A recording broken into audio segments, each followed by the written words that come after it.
ایک بھائی پوچھتے ہیں کہ جنت کے درجات ہیں تو کیا جہنم کے بھی درجات ہوں گے، اور جہنم کے اونچے درجات جو ہوں گے اور نیچے درجات جو ہوں گے ان میں کون کون لوگ جائیں گے؟ دیکھیں، جنت کے بھی درجات ہیں اور جہنم کے بھی درجات ہیں۔ جنت میں جو درجات رکھے گئے ہیں جنتیوں کے ایمان اور تقوی کی بنیاد پر رکھے گئے ہیں، جن کے اندر ایمان کا اعلیٰ درجہ پایا جاتا ہوگا، جنہوں نے اللہ کی شریعت کو اعلیٰ طریقے سے برتا ہوگا اپنی زندگی میں، وہ اونچے درجے میں ہوں گے، اور جن لوگوں کے اندر کمی پائی گئی ہوگی وہ اسی کے حساب سے درجات پائیں گے۔ تو جنت کے بھی درجات ہیں اور جہنم کے بھی درجات ہیں۔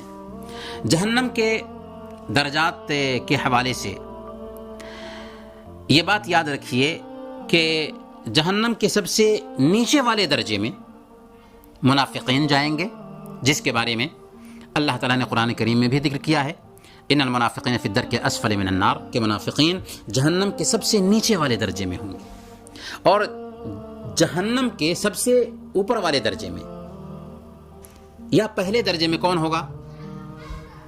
اللہ کے نبی صلی اللہ علیہ وسلم نے صحیح بخاری کی روایت کے مطابق، صحیح بخاری اور مسلم دونوں میں یہ روایت آئی ہے، صحیح بخاری اور مسلم کی روایت کے مطابق بیان فرمایا کہ جہنم میں سب سے ہلکا عذاب یہ ہوگا کہ آگ کے 2 جوتے پہنائے جائیں گے، جس کی وجہ سے ہانڈی کے جیسے اس آدمی کا دماغ کھول رہا ہوگا۔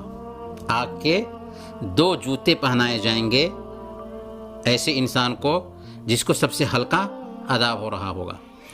آگ کے 2 جوتے پہنائے جائیں گے پیر میں، اور یہ عذاب کی ایسی سختی ہوگی کہ پیر میں 2 جوتے پہنے گا اور دماغ ہانڈی کے جیسے اس کا کھول رہا ہوگا۔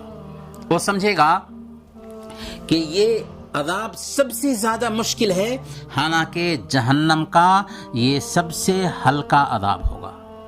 صحیح مسلم کی روایت کے مطابق اللہ کے نبی صلی اللہ علیہ وسلم نے فرمایا کہ یہ عذاب پانے والا ابو طالب ہوں گے۔